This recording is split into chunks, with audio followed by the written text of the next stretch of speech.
everyone, Namaste ಎಲ್ರಿಗೂ and welcome to Spiritual Angel of Universe. So ಬನ್ನಿ ಇವತ್ತಿನ ರೀಡಿಂಗಲ್ಲಿ ನಿಮ್ಮ ಯಾವುದಾದರೂ 3 ಕ್ವಶನ್ಗಾಗಿ ಎಸ್ ಅಥವಾ ನೋ ಆನ್ಸರ್ ಏನು ಬರ್ತದೆ ಆ್ಯಂಡ್ ಏಂಜಲ್ ಕಡೆಯಿಂದ ನಿಮಗೆ ಏನು ಗೈಡೆನ್ಸ್ ಸಿಗ್ತಿದೆ ಅನ್ನೋದನ್ನು ನೋಡೋಣ. ಓಕೆ, ಸೊ ಅಷ್ಟರಲ್ಲಿ ನೀವು 3 ಕ್ವಶನ್ನ ರೆಡಿ ಮಾಡ್ಕೋಬಹುದು. 3 ಕ್ವಶನ್ಗಾಗಿ ಏನು ಆನ್ಸರ್ ಬರ್ತಿದೆ, ಎಸ್ ಅಥವಾ ನೋ ಏನು ಆನ್ಸರ್ ಬರ್ತಿದೆ ಆ್ಯಂಡ್ ಅದಕ್ಕೆ ಏಂಜಲ್ ಏನು ಗೈಡ್ ಮಾಡ್ತಿದ್ದಾರೆ ಅಂತ ನೀವು ನೋಡಬಹುದು. ಓಕೆ,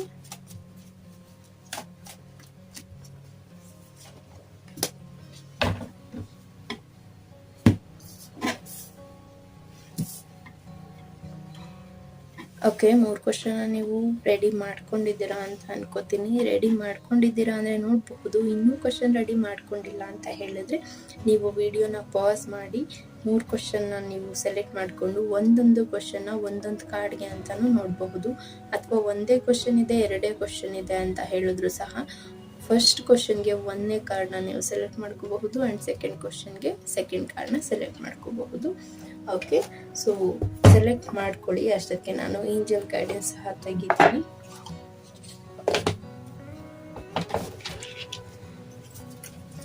ನಿಮ್ಮ ಎಸ್ ಅಥವಾ ನೋ ಆನ್ಸರ್ಗೆ ಏಂಜಲ್ ಏನು ಗೈಡ್ ಮಾಡ್ತಿದ್ದಾರೆ.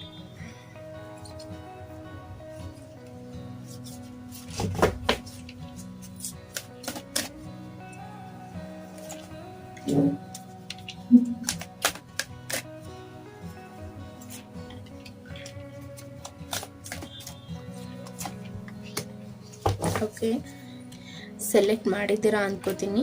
ಸೊ ಬನ್ನಿ ಫಸ್ಟ್ ಒನ್ ನೋಡೋಣ.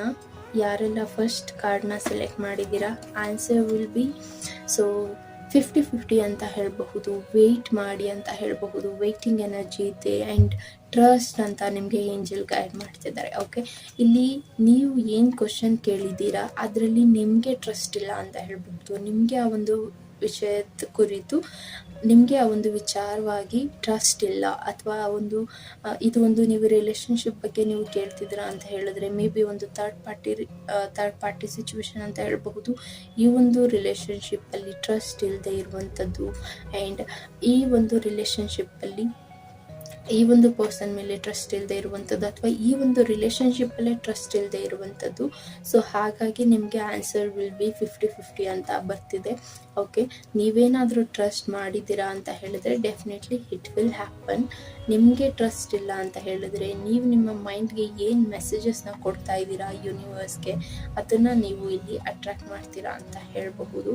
ಆ್ಯಂಡ್ ಇನ್ನೂ ಕೆಲವರು ಏನು ಇಷ್ಟು ದಿನ ಪೇನ್ ಆಗ್ತಿತ್ತು ಬಟ್ ಈಗ ಅದನ್ನು ಅಕ್ಸೆಪ್ಟ್ ಮಾಡ್ಕೊಳಕ್ಕಾಗ್ತಿಲ್ಲ, ಆ ಪೇನಿಂದ ನನಗೆ ಹೊರಗೆ ಬರಬೇಕು, ನನಗಾಗ್ತಿಲ್ಲ ಅಂತ ಹೇಳಿದ್ರೆ ನೀವೆಲ್ಲೋ ಥಿಂಕ್ ಮಾಡ್ತಾ ಇದ್ದೀರಾ. ಸೊ ನನಗೊಂದು ಟ್ರಾನ್ಸ್ಫಾರ್ಮೇಷನ್ ಬೇಕು ಅಂತ ಏಂಜಲ್ಸ್ ಹತ್ರ ಪ್ರೇ ಮಾಡ್ತಿರುವಂಥದ್ದು ಇರಬಹುದು, ಅಥವಾ ನಾನು ಇದರಿಂದ ಹೊರಗೆ ಬರಬೇಕು ಅಂತ ನೀವು ಪ್ರೇ ಮಾಡ್ತಿರುವಂಥದ್ದು ಇರಬಹುದು. ಯಾವುದೋ ಗಾಡನ್ನು ನೀವು ತುಂಬ ಬಿಲೀವ್ ಮಾಡ್ತೀರಾ, ಆ ಗಾಡ್ ಹತ್ರ ನಿಮ್ಮ ಪ್ರೇನ ಹೇಳ್ತಿರುವಂಥದ್ದು.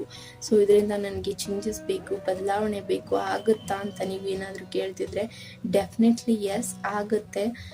ಅದನ್ನು ನೀವು ಟ್ರಸ್ಟ್ ಮಾಡಬೇಕಾಗುತ್ತೆ. ಓಕೆ, ನಿಮ್ಮ ಮೇಲೆ ನಿಮಗೆ ಟ್ರಸ್ಟ್ ಇರೋದು ತುಂಬ ಇಂಪಾರ್ಟೆಂಟ್ ಆಗಿದೆ. ಡೆಫಿನೆಟ್ಲಿ ಟ್ರಸ್ಟ್ ಮಾಡಿದ್ದೀರಾ ಅಂತ ಹೇಳಿದರೆ ನಿಮ್ಮ ಒಂದು ಲೈಫಲ್ಲಿ ಟ್ರಾನ್ಸ್ಫಾರ್ಮೇಷನ್ ಖಂಡಿತ ಇದೆ ಅಂತ ಹೇಳ್ಬಹುದು.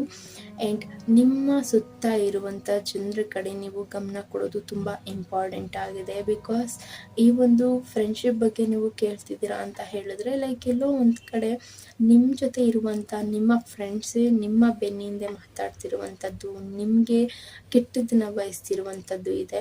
ಓಕೆ, ಆ್ಯಂಡ್ ಅದನ್ನು ಯಾರೋ ಒಬ್ರು ಬಂದು ನಿಮಗೆ ಹೇಳ್ತಿದ್ದಾರೆ ಅಂತ ಹೇಳಿದ್ರೆ ಅದನ್ನು ನೀವು ಬಿಲೀವ್ ಮಾಡದೇ ಇರುವಂಥದ್ದು.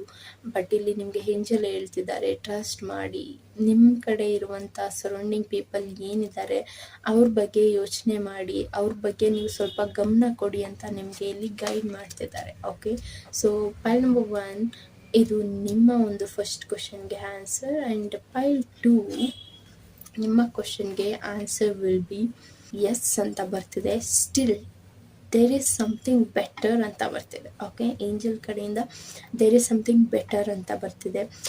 ಲೈಕ್ ನೀವೆಲ್ಲೋ ಒಂದು ಟ್ರಾವೆಲ್ ಮಾಡ್ತಿದ್ದೀರಾ ಅಥವಾ ಯಾರೊಬ್ಬರಿಗೆ ಪ್ರಪೋಸ್ ಮಾಡ್ತಿದ್ದೀರಾ ಅಂತ ಹೇಳಿದ್ರೆ ಆಗುತ್ತೆ.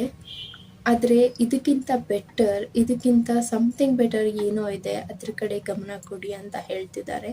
ಆ್ಯಂಡ್ ನೀವು ತಗೋತಿರುವಂಥ ನಿರ್ಧಾರದಲ್ಲಿ ಡೆಫಿನೆಟ್ಲಿ ಸಕ್ಸಸ್ ಇದೆ, ಚೇಂಜಸ್ ಇದೆ. ಆ್ಯಂಡ್ ನೀವೇನು ಊರಿಂದ ಊರಿಗೆ ಹೋಗಿ ನಿಮ್ಮ ಒಂದು ಕರಿಯರ್ನ ಸ್ಟಾರ್ಟ್ ಮಾಡಬೇಕು ಅಂತಿದ್ದೀರಾ, ಡೆಫಿನೆಟ್ಲಿ ಆಗುತ್ತೆ.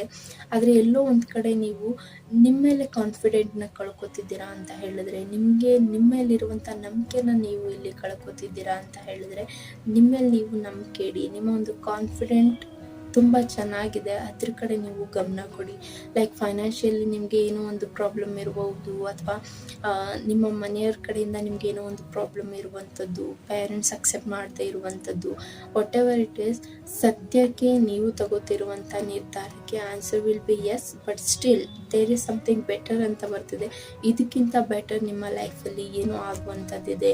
ಈ ಒಂದು ರಿಲೇಷನ್ಶಿಪ್ ಎಂಡ್ ಆಗಿದೆ, ನಿಮ್ಮ ಒಂದು ಪಾಸ್ಟ್ ರಿಲೇಷನ್ಶಿಪ್ ಎಂಡ್ ಆಗಿದೆ, ಅದು ಮತ್ತೆ ಸಿಗುತ್ತಾ ಅಂತ ಹೇಳಿದ್ರೆ, so answer will be yes ಅಂತ ಬರ್ತಿದೆ. ಬಟ್ ನೀವು ಇನ್ನೂ ಯೋಚನೆ ಮಾಡಬೇಕಾಗಿದೆ. ಈ ರಿಲೇಷನ್ಶಿಪ್ಪಲ್ಲಿ ನೀವು ನಿಜವಾಗ್ಲೂ ಈ ಒಂದು ರಿಲೇಷನ್ಶಿಪ್ಗಾಗಿ ಎಫರ್ಟ್ ಹಾಕಿದ್ದೀರಾ, ಅಥವಾ ಈ ಒಂದು ರಿಲೇಷನ್ಶಿಪ್ನ ನೀವು ಪಡ್ಕೋಬೇಕು ಅಂತ ಮಾಡಿದ್ದೀರಾ. ಆ ಒಂದು ಪರ್ಸನ್ ಕಡೆಯಿಂದ ನಿಮಗೆ ಎಫರ್ಟ್ ಸಿಕ್ಕಿಲ್ಲ, ಈಗ ನೀವು ಆ ಒಂದು ಪರ್ಸನ್ ಹಿಂದೆ ಹೋಗ್ತಿದ್ದೀರಾ, ಅವ್ರು ನಿಮ್ಮ ಕಡೆ ಬರ್ತಾರೆ ಅಂದ್ರೂ ಲೈಕ್ ನಿಮಗೆಲ್ಲೋ ಒಂದು ಕಡೆ ಪೇಯ್ನ್ ಆಗುವಂಥದ್ದು. Okay, there is something better, ಇದಕ್ಕಿಂತ ಬೆಟರ್ ನಿಮಗೆ ಇದೆ, ಅದ್ರ ಕಡೆ ನೀವು ಗಮನ ಕೊಡಿ ಅಂತ ನಿಮಗೆ ಇಲ್ಲಿ ಮೆಸೇಜಸ್ ಬರ್ತಿದೆ.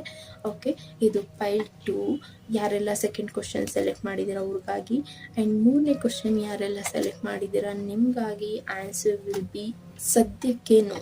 Okay, answer will be no ಅಂತ ಬರ್ತಿದೆ. ಇದು ಸದ್ಯಕ್ಕೆ ಆಗದೆ ಇರುವಂಥದ್ದು. ಲೈಕ್ ನೀವು ಏನೇ ಒಂದು ಕ್ವಶನ್ ಕೇಳಿರಿ, ನಿಮ್ಮ 3ನೇ ಕ್ವಶನ್ ಏನೇ ಆಗಿರಬಹುದು, whatever your questions, answer will be no. But a year from now, 1 year ನಂತರ ಇದು ಚೇಂಜಸ್ ಆಗುವಂಥದ್ದಿದೆ. ಓಕೆ, ಆ್ಯಂಡ್ 1 year ನಂತರ ಇದರಲ್ಲಿ ನೀವು ಚೇಂಜಸ್ನ ನೋಡಬಹುದು. ನೀವೆಲ್ಲೋ ಒಂದು ಟ್ರಾನ್ಸ್ಫಾರ್ಮೇಷನ್ಗಾಗಿ ವೆಯ್ಟ್ ಮಾಡ್ತಿದ್ದೀರಾ, ಅಥವಾ ನೀವೆಲ್ಲೋ ಒಂದು ಪರ್ಸನ್ಗಾಗಿ ವೆಯ್ಟ್ ಮಾಡ್ತಿದ್ದೀರಾ ಅಂತ ಹೇಳಿದ್ರು, ಸದ್ಯಕ್ಕೆ ಆ ಒಂದು ಪರ್ಸನ್ ಕಮ್ ಬ್ಯಾಕ್ ಆಗ್ತಾರಾ ಅಂದರೆ answer will be no. Okay, 1 year time ಕೊಡಿ, ಆ ಒಂದು ಪರ್ಸನ್ನೇ ಬರುವಂಥದ್ದಿದೆ. ಆ್ಯಂಡ್ ಆ ಒಂದು ಪರ್ಸನ್ ಬಂದಿಲ್ಲ ಅಂತ ಹೇಳಿದ್ರು, ಇಯರ್ ಫ್ರಮ್ ನಾವ್ ಅಂದರೆ ಈ 1 yearಲ್ಲಿ ನಿಮ್ಮ ಒಂದು ಮ್ಯಾನಿಫೆಸ್ಟೇಷನ್ ಏನಿದೆ, ಲೈಕ್ ನೀವು ಈ ರೀತಿಯೇ ಇರಬೇಕು ಅಂತ ಏನು ನಿಮ್ಮ ಪರ್ಸನ್ ಬಗ್ಗೆ ಮ್ಯಾನಿಫೆಸ್ಟ್ ಮಾಡ್ತಾ ಇದ್ದೀರಾ, ಆ ಒಂದು ಪರ್ಸನ್ ವಿತಿನ್ 1 yearಲ್ಲಿ ನಿಮ್ಮ ಒಂದು ಲೈಫಲ್ಲಿ ಎಂಟರ್ ಆಗುವಂಥದ್ದು. ಓಕೆ, ಸೊ ಇದಾಗಿತ್ತು 3ನೇ ಕ್ವಶನ್ಗೆ ಆನ್ಸರ್. ಹೋಪ್ ನಿಮಗೆ ಈ ಒಂದು ರೀಡಿಂಗ್ ಇಷ್ಟ ಆಗಿದೆ ಅನ್ಕೋತೀನಿ. ಆ್ಯಂಡ್ ಇದು ಒಂದು ಜನರಲ್ ರೀಡಿಂಗ್, ನಿಮಗೆ ರೆಸನೇಟ್ ಆದರೆ ಮಾತ್ರ ತಗೊಳ್ಳಿ, ರೆಸನೇಟ್ ಆಗಿಲ್ಲ ಅಂದರೆ ಅದು ಬೇರೆ ಸೋಲ್ಗೆ ಸಂಬಂಧಪಟ್ಟಿದ್ದಾಗಿರುತ್ತೆ. ಓಕೆ, ಆ್ಯಂಡ್ ಯಾರಿಗೆಲ್ಲ ರೆಸನೇಟ್ ಆಯಿತು ಅಂತ ನನಗೆ ಕಮೆಂಟಲ್ಲಿ ತಿಳಿಸಿ. Thank you so much guys, and take care.